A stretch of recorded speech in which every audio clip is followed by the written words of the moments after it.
Eden gardens होतं तयार. Mumbai Indians तिकडे पोहोचले होते. मस्ट विन सामना होता तो कोलकाता नाईट रायडर्ससाठी. KKRने सामना जिंकलेला आहे. मुंबई इंडियन्सचा हा 9वा पराभव झालेला आहे. सोहम आणि गणेश जोशी आहेत आमच्याबरोबर. गणेशराव, काय अजून एक सामना मुंबई इंडियन्सनी गमावलेला आहे. 9वा सामना गमावला आहे आता हा. आता ते किती दिवस माझ्या आज काळजावर जखम राहणार आहे माहीत नाही, पण क्रिकेटचा खेळच तसा आहे.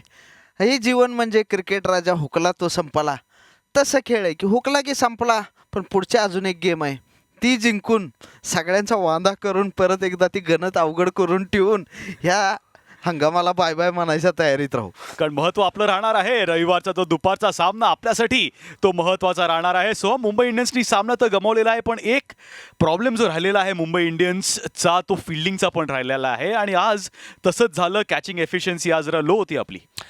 मला असं वाटतं की ह्या वर्षी बऱ्याचशा गोष्टी ज्या आहेत या मुंबईच्या जरा आणि अडचणीच्या राहिल्यात, पण मी असा विचार करतो की रात्रीनंतरच सूर्य उगवतो, त्यामुळे एखादा सीझन असा गेला तर मला खात्री आहे की जरा काम करतील, चर्चा करतील आणि पुढच्या वर्षी येताना एक नवीन एनर्जी, नवीन जोश घेऊन ते येतील आणि हा चुका पुढच्या वर्षी होणार नाही अशी खात्री आणि एक फॅन म्हणून आशा सुद्धा आहे. टॉसही चांगला जिंकला होता. तो अजिंक्य रहाणेने प्रथम गोलंदाजी करण्याचा निर्णय घेतला होता. अशी अपेक्षा होती की जे फिरकी गोलंदाज येतील ना गणेश, ते आपल्याला त्रास देतील. वरुण चक्रवर्ती आहे, सुनील नारायण आहे, पण तिकडे कॅमेरून ग्रीन आला. कॅमेरून ग्रीन विरुद्ध वाटलं की ठीक आहे, तो हिट द डेक करेल, आपण आक्रमण करू, पण कॅमेरून ग्रीननी सतवलं मुंबई इंडियन्सला. मोठे विकेट्स त्यांनी काढून दिले सुरुवातीच्या फेजमध्येच. बरोबर आहे. आत्ताच सारखं सोहम जसं बोलला तसं मी कमाल जीवनात पॉझिटिव्ह राहतो, पण जेव्हा जेव्हा सिलेबस चुकतो मी नापास होतो. आणि ती प्रामाणिकतेनं नापास होण्याची जी मजा आहे आयुष्यात ते आज घडलेलं आहे. नेमके ग्रीन आले, हो. सिलेबस बदलला, आम्हाला प्रश्न कळले नाहीत. आम्हाला मान्य आहे प्रश्न कळले नाहीत, विकेट्स गेल्या, पण मुंबई संघ आहे. पुढच्या सीझनमध्ये आम्ही परत येऊ. परत आम्हाला आता प्रश्न माहिती आहेत तुमचे, पुढच्या वर्षी त्या प्रश्नाची चांगली उत्तरं देऊ आम्ही. आणि ते करावं लागणार आहे, कारण कॅमेरून ग्रीनचा मारा चांगला होता, पण शॉर्ट सिलेक्शनबद्दल सुद्धा चर्चा राहणार आहे की मुंबई इंडियन्स नीट फटके मारले का, जर अजून जबाबदारी घ्यायला पाहिजे होती का. आपल्याकडेच होता आधी. टीम डेव्हिड पण आपल्याकडे होता, आपल्या विरुद्ध चांगली फलंदाजी केली. कॅमेरून ग्रीन पण आपल्याकडे होता. ऑलराऊंड परफॉर्मन्स तर नाही सोहम, पण मारा त्यांनी बरोबर केला. महत्वाच्या क्षणी ते विकेट्स त्यांनी काढले होते आज.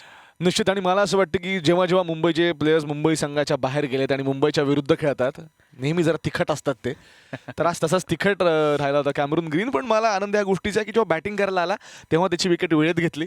मला असं वाटतं तो तिखटपणा फक्त पहिल्या इनिंग्सपुरतच मर्यादित होता. ती एक चांगली गोष्ट घडली आज. आणि मुंबई इंडियन्ससाठी हा जो अख्खा सीझन राहिलेला आहे, मॅच नंतर हार्दिक पांड्या पण म्हणाला की फिल्डिंग बद्दल काय बोलायचं. तशीच एक संधी निर्माण झाली होती. रॉबिन पॉलने उंच बॉल मारला होता. तिकडे 2 फिल्डर्स होते गणेशराव. एक तर दीपक चहर होता, रॉबिन मिन्स विकेट कीपर आहे, तो आला होता, त्यांनी वेल लेफ्ट केला होता. दीपक चहर त्या कॅचसाठी जायला पाहिजे होता. कॉमेडी ऑफ एरर्स तिकडे फील्डवरती मुंबई इंडियन्सकडनं जाणवलं. मी रॉबिन मिन्स कडून राहीन ह्याच्यात, अच्छा. कारण माझं ते म्हणणं असतं की वेल लेफ्ट सोहम सारखं चेहरनं कॅच घ्यायला पाहिजे होता, पटकन ऑन टो राहायला पाहिजे होतं, त्यानं पॉझिटिव्ह राहायला पाहिजे होतं, कारण पॉझिटिव्हिटी आयुष्यात खूप पुढं घेऊन जाते. मला नाही जायचं पुढं, त्याच्यामुळं कॅच घ्यायला पाहिजे होता. ती कॅच झाला असता तर अजून मॅच सुरक्षित झाली असती. आणि तिकडेच देहबोलीमध्ये फरक पडतो नाही का. तुम्ही जेव्हा कॅचेस घेता सोहम, आणि तिकडे जी त्यानंतर हार्दिक पांड्याची प्रतिक्रिया होती, मग एक स्लिपमध्ये सुद्धा कॅच सुटला होता, ती एनर्जी होती, ती जरा ड्रेन आउट होते सगळ्या प्लेयर्सची. निश्चित. आणि मला असं वाटतं की खूप संधी ज्या आहेत त्या तयार झाल्या होत्या. त्यानंतर पण आपण बघितलं, जसं तू म्हटलास की कट लागून पण काही संधी होती, त्या जरी आपण धरल्या असत्या तरी मला असं वाटतं की पॉसिबली आपण आजचा सामना जिंकलोय असतो. पण ठीक आहे, आता झालं गेलं गंगेला मिळालं असं आम्ही नाशिकला म्हणतो, त्यामुळे ठीक आहे, यावर काम करू. पुढच्या वर्षी असं काही होणार नाही आणि पुढच्या मॅचमध्ये काही होणार नाही, कारण पुढची मॅच ही फार महत्त्वाची आहे आपल्यासाठी पण, बाकीच्या संघांसाठी पण. त्यामुळे होपफुली तसं परत नाही होणार. सामना गमावला मुंबई इंडियन्सनी, पण पॉझिटिव्हही भरपूर होते. चला पॉझिटिव्हकडे येऊया. आणि एक म्हणजे जसप्रीत बुमराह. भरपूर कविता पण आपण ऐकत होतो गणेशरावांकडनं कॉमेंट्रीमध्ये असताना की बुमराहकडनं विकेट्स येत नाहीये. ठीक आहे, धावा देत नाही, पण विकेट्स येत नाहीये. तो काय बॉल आज सीम झालाय आतमध्ये, महत्वाच्या क्षणी ती विकेट त्यांनी काढली. अरे प्लेअर आहे आपलं, म्हणजे ते कसं आहे की विश्वास ठेवावा लागेल कुठंतरी, कारण इतके वर्ष त्यानं काम केलेलं आहे. आता अचानक एखादा सीझन खराब गेला बाबा, पण त्याच्यामुळे लगेच प्लेअरचं डिमोरलाइज त्याला होण्यात अर्थ नाही. मोठा प्लेअर आहे तो. गेल्या लगेच कसला बॉल टाकला होता, आपण तिघंजण अक्षरशः उठून उभारलो होतो की अरे काय बॉल आहे, मजा आली तो बॉल बघून. लक्षात राहिलं का नाही, ते हे राहणार आहे, हे मोमेंट आठवणीत राहते. त्या बरेच मोमेंट त्यानं दिल्यात बाई. सो नॅशनल ट्रेजर असा आपला जसप्रीत बुमराह. काय तो बॉल आत आला होता, आणि जसं सारखं गणेश पण कॉमेंट्रीमध्ये सांगत होता की ठीक आहे, हा सीझन नसेल पण दिग्गज आहे, मातब्बर असा हा जसप्रीत बुमराह आहे. नाही, मला असं वाटतं की एरवी असं असतं की फक्त बॅटिंगने मॅच जिंकता येते, बॉलिंगने ही मॅच जिंकवता येऊ शकते याची सवय लावली आहे जसप्रीत बुमराने. आणि आज पण बघितलं 4 ओव्हरमध्ये 26 रन दिलेत, एक महत्त्वाची विकेट पण घेतली. जेव्हा जेव्हा जेव्हा ते इक्वेशन होतं ना 30 बॉल 30 आणि मी बघितलं बुमरा बॉलिंग, मला पटकन आपला वर्ल्ड कप आठवला. मला असं वाटलं की याचे 12 बॉल खूप आहेत मॅच जिंकवायला. तर मला असं वाटतं की ही विश्वास द्यायची जी सवय लावली आहे त्यामुळे निश्चितपणे खूप मोठ्या ख्यातीचा प्लेअर आहे आणि एखादा सीझन वाईट गेला म्हणून काही होत नाही राव. काही होत नाही, विकेटही चांगली काढली होती, पॉझिटिव्हमध्ये आहोत. आणि आज पॉझिटिव्ह एक प्लेअर आला होता, कॉर्बिन बॉस. सोम तू म्हणाला होता बॉस सारखी कामगिरी त्यांनी केलेली आहे. शेवटची ओव्हर आपण जेव्हा फलंदाजी करतो वाटत होतं की 120 125 होत आहेत का, 147 पर्यंत पोहोचलो.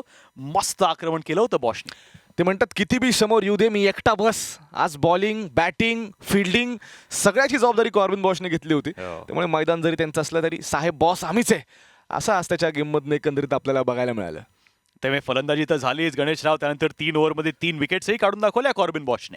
तेच की मी मागाशीच म्हणलं ना, ती कॅच घेतले सुद्धा बहुतेक त्याचा आज पगार झालेला होता. त्याच्यामुळे त्यानं सगळीकडे आपली तयारी दाखवली होती, ताकद सगळीकडे लावली होती. आणि ही खासियत आहे मुंबई संघाची की एक माणूस येतो अख्ख्या सामनावर प्रभाव टाकतो. सगळ्यांनी जर थोडं थोडं टाकलं असतं तर ती संघ अनस्टॉपेबल आहे, त्याला अडवू शकत नाही कोणी. ते कदाचित पुढच्या सामन्यात पण दिसेल आणि पुढच्या सीझनमध्ये पण दिसेल. कारण पुढच्या सामन्यामध्ये थोडं जर अजून चांगलं खेळला तर ती जी ट्रॅफिक लागलेला आहे तिथं जी मजा येईल ती लय मजा येऊन जाईल. पुन्हा त्या ट्रॅफिकमधून कोण बाहेर निघतंय कोण मध्ये राहतंय ह्याचा निर्णय वानखेडेवर होणार आहे बाई. कॉर्बिन बॉसने मारा तो चांगला केला होता. 3 विकेट्स गेले होते आणि तेव्हा असं वाटत होतं 54ला 3 होते. त्यानंतर पांडे आणि रोबन पॉवलची जी बॅट चालली आणि म्हणून तेव्हाही सोम वाटत होतं की ठीक आहे मुंबई इंडियन्स कमबॅक करू शकतील. मारा चांगला आहे. 54ला 3 अडकवलं होतं KKRला निश्चितपणे. आणि हार्दिक पांड्याचं खरंच कौतुक करायला पाहिजे कारण बॉलिंगला आल्यानंतर इमिजिएट चान्स तिथे बनवला होता. आणि तो जर कॅच आपण रोमन पॉवेलचा धरला असता, कारण आज त्याची बॅट सगळ्यात जास्ती चालली आपण बघितलं 30 बॉल 40 त्याने केलेत, तर मला असं वाटतं की तेव्हा पण एक संधी निर्माण निश्चित झाली असती. आणि मला तर खात्री की जर ती विकेट मिळाली असती तर कदाचित आपण निर्णय दुसरा पाहिला असता. पार्टनरशिपचं महत्त्व केवढं असतं गणेशराव. आणि तेच मनीष पांडे पण म्हणाला होता इंटरव्ह्यूमध्ये की रोमन पॉवेल बरोबर माझी पार्टनरशिप झाली म्हणून वाचले आज KKR. बरोबर आहे. ती 34 चेंडूमध्ये 50 धावाची पार्टनरशिप झाली आणि त्याच्यामुळे जवळ गेला. एक तर 148 धावांचं लक्ष, तसं बघायला तर T20 क्रिकेटमध्ये ते छोटं लक्ष. आजच्या काळात जेवढ्या धावसंख्या आपण बघितल्यात किंवा ह्या सीझनमध्ये पण बघितल्यात तसं ती पार्टनरशिप जेव्हा झाली तेव्हा अचानकच 40-50 वरती धावसंख्या आपण बघितलं तेव्हा 49 चेंडूत 52 रन पाहिजे होते. ते म्हणजे काहीच राहिलेलं नव्हतं त्या सामन्यात, तरी सुद्धा सामना बनवला. हे खासियत आहे मुंबईच्या बॉलिंग डिपार्टमेंटची की या अवघड परिस्थितीतून सुद्धा सामना बनवतात. आज सामना गमावलेला आहे पण शेवटचा सामना लीग स्टेजचा शेवटचा दिवस दुपारचा सामना मुंबई इंडियन्सचा असणार आहे राजस्थान रॉयल्स विरुद्ध आपल्या घरच्या मैदानावर. सोम शेवट गोड करायचा आहे मायला 100%. बघा सगळ्यांना जायचं अहमदाबादला पण त्या सगळ्या गाड्या ज्या आहेत या जाणार मुंबईच्या स्टेशनवरने. त्यामुळे मला असं वाटतं की त्या दिवशी एका अर्थी मुंबई ठरवणार आहे की अहमदाबादला कोण पोहोचणार आहे कोण नाही, कोणाला ती संधी मिळणार नाही. त्यामुळे मला असं वाटतं आणि घरचं मैदान आहे, सगळे लहान लहान मुलं देखील तिकडे असणार आहेत. त्यामुळे मला असं वाटतं की वेगळी एनर्जी एक वेगळा माहोल असतो आणि तो निश्चितपणे त्या सामन्यामध्ये आपल्याला दिसेल. दरवर्षी एक दिवस असतो तो initiative education and sports for all. Mumbai इंडियन्सचा 25,000 मुलं मुली येणार आहेत आणि त्यांच्यासाठी ती संधी मैदानावर यायची. स्टेडियम वानखेडे स्टेडियम, भारतरत्न यांचा तिकडे पुतळा आहे, रोहित शर्मा खेळताना दिसणार आहे आणि तिकडे निराश नाही करायचं आहे. म्हणूनच तो शेवट गोड झाला पाहिजे गणेशराव मुंबई इंडियन्सचा. हो नक्कीच शेवट गोड झाला पाहिजे. आणि तुम्ही आम्हाला ऐकू शकता मराठी समालोचनामध्ये. आम्ही नवरस घेऊन आलेलो आहे तुमच्या रंगपूजेसाठी. काय चुकलं वाकलं गोड मानून घ्या, पण शेवटची शब्दांची रत्ने आपल्याला वानखेडेवर बोलायला मिळणार आहे. बाच काय पाहिजे. शेवटचा सामना लीग स्टेजचा वानखेडेवरती मुंबई इंडियन्स आणि राजस्थान रॉयल्सला मस्ट विन सामना. मस्ट विन सामना, मस्त सामना झाला पाहिजे. आणि जर एक प्लेअर त्याची बॅट चालली पाहिजे किंवा मस्त एक 4-5 विकेट्स त्या सामन्यात आले पाहिजेत, कोण असेल तो गणेशराव? मुंबई इंडियन्सचा बुमरा. ऑलवेज बुमरा. बरं किती 4 विकेट 5 विकेट? 4 विकेट. 4 विकेट. 5 नाही 4 विकेट चालेल. सोम काय म्हणतोस कोण असेल आज सामनावीर आता शेवटच्या मुंबई इंडियन्सच्या सामन्यामध्ये? मला असं वाटतं की काल आज उद्या माझं एकच उत्तर राहणार नाही मी, ते म्हणजे रोहित शर्मा. माझी इच्छा आहे की वानखेडेवरती रोहित शर्माने यावं, जबरदस्त तडाखेबाज 50 करावी, त्यामध्ये सगळी मजा आहे असं मला वाटतं. चला 50-2 करूया आपण रोहित शर्मा, कारण तो मुंबई इंडियन्सचा या सीझनचा शेवटचा सामना असणार आहे. सीझन आतापर्यंत चांगला गेला नाहीये मुंबई इंडियन्ससाठी, पण तरी काय झालं, फ्रँचाईज क्रिकेट जगभरात जे खेळलं जातं सगळ्यात यशस्वी संघ कोणता आहे तो मुंबई इंडियन्स आहे. 1-2 सीझन गेले फरक पडत नाही. आपण कम बॅक करू आणि दाखवून देऊ पुन्हा एकदा शिक्कामोर्तब करू की सगळ्यात तगडा संघ हा मुंबई इंडियन्स का आहे फ्रँचाइज क्रिकेटमधला.